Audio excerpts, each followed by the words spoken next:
or twice, and it's, it's still very tough to hear. Well done, Julia, thank you. So at this point, we are going to introduce a young man whose family is here with him, whose son has battled cancer, is doing very well right now. His name is Daniel Gooden. Daniel, if you can come up. Daniel's here. Daniel wants to say a few words about his experience in the Acting Against Cancer Foundation.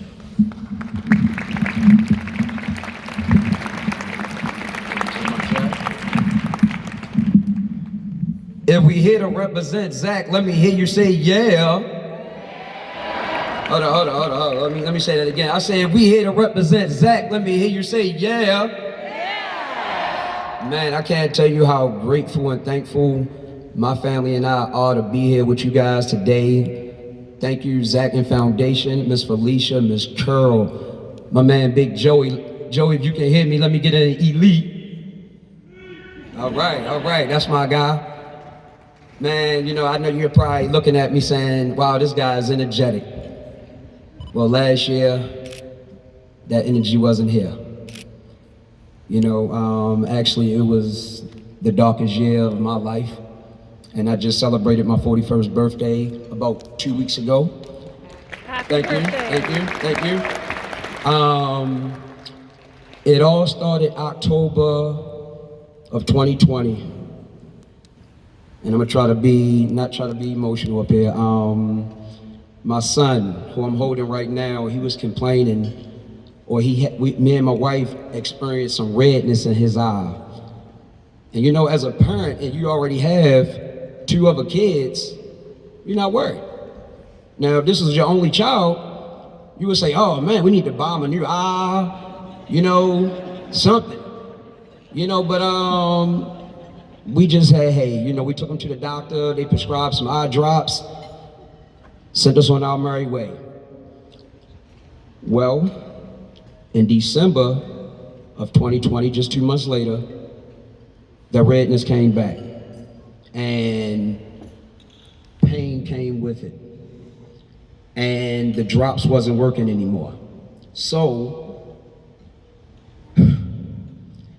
we just sat there and said, okay, we're gonna get through this. You know, it's no problem. Let's just give him some Tylenol, let's give him some water. He's okay. You know, he's fine. But he wasn't. And I remember on January the 10th, is a Sunday, he woke up with a smoke color in his eye. And I was like, this is not normal. And I was like, wait a minute, something is up. And I covered his right eye and I asked him, what color was this? And he couldn't tell me the color of an object that I had in front of his face. So the very next day, we took him to the doctor. And the doctor said, oh my God, we need help. I knew right there something was wrong. And we went over to the next building to the eye doctor, and they found a tumor behind his eye. And they said behind the normal eye, the pressure is 20. His pressure was 40. So right then and there, I said, how can this little boy go through this much pain and still just be full of life? But he was doing it. And already he was blind in one eye. He was already starting to cope with it. I was like, wow. So the lady said it could be what you call retinoblastoma.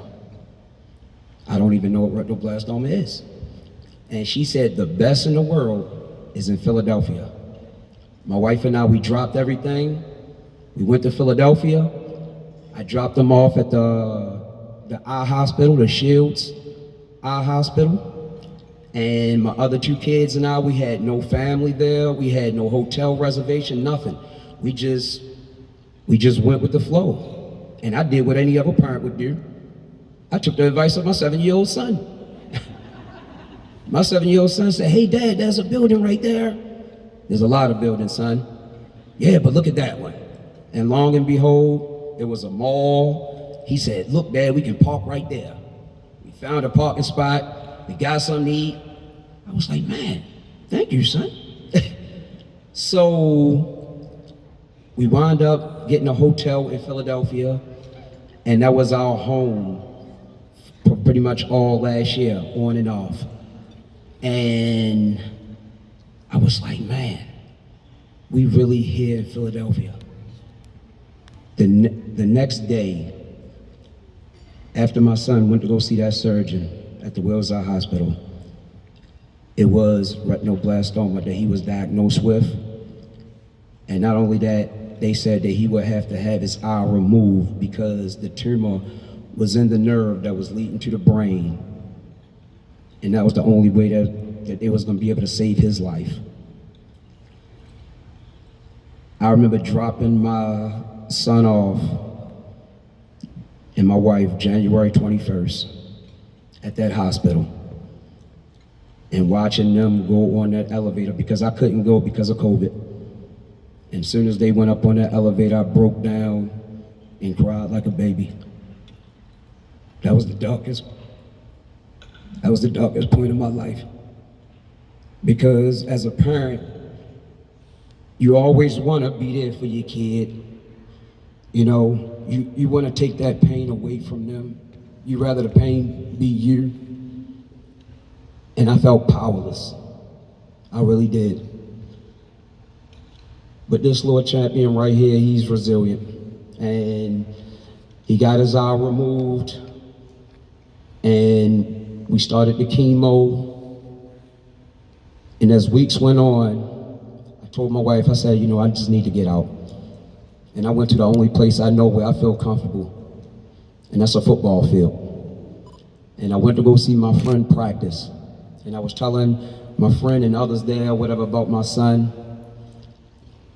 And Joey walked over to me and said, hey, I just happened to overhear you talk about your son. He has cancer. I said, yes. He said, well, my cousin, he had cancer.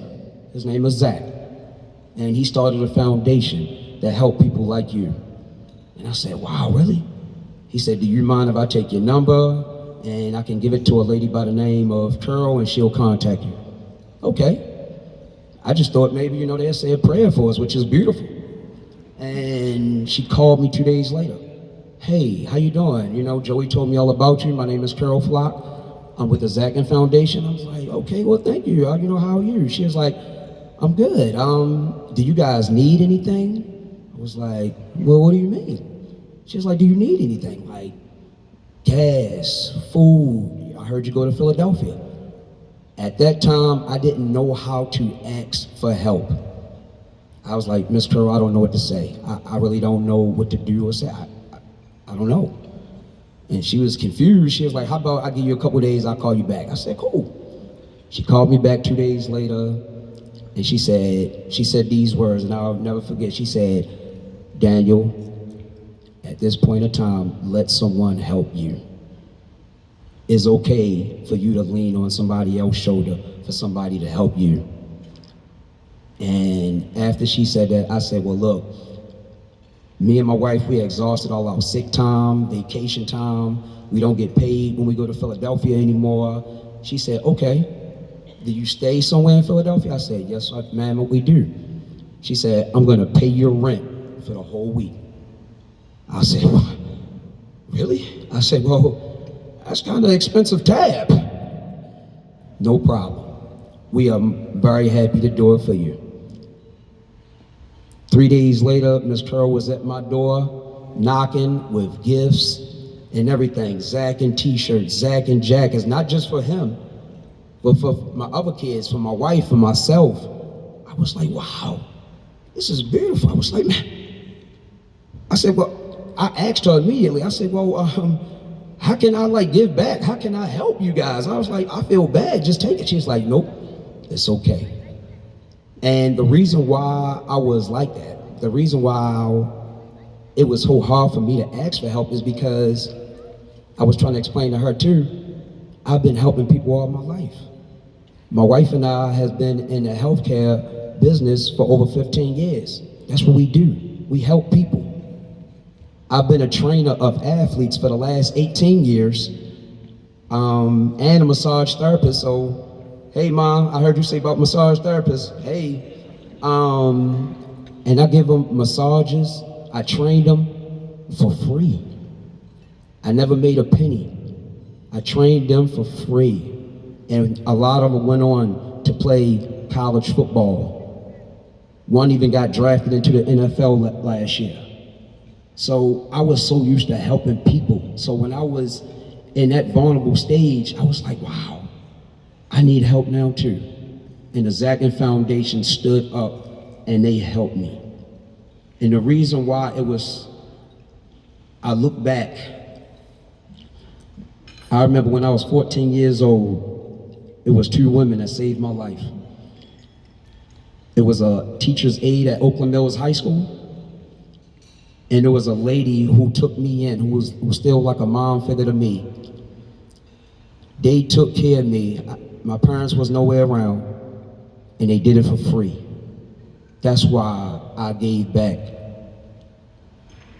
It's almost like you paying it forward. And that's what Zach did. Zach paid it forward. So instead of him just sitting there and throwing a pity party or being sick and everything, he paid it forward by starting this foundation. So that young men like my son, little Bennett out there, and other people can get the help that they need. And I'm so grateful and honored that he did that. This is my son, Dayoni. 12 chemo treatments in, gone, prosthetic eye, but that doesn't stop him. That doesn't stop him at all. He played in his first baseball game last Saturday. Yeah, yep. And Zach, I know you hear me, buddy. Nobody's gonna push this little dude as hard as I'm gonna push him. Whether it be a coach, teacher, anybody. I'm not gonna let this cripple him. I'm not gonna let this hinder him. I will push him all the way, Zach. You can guarantee that. Hey, buddy, we'll never get the chance to meet you, or he never got a chance to meet you, but looking at this right here, your family, your sister, your cousin Joey, who I know who you are, buddy. Thank you so much. Zachin Foundation.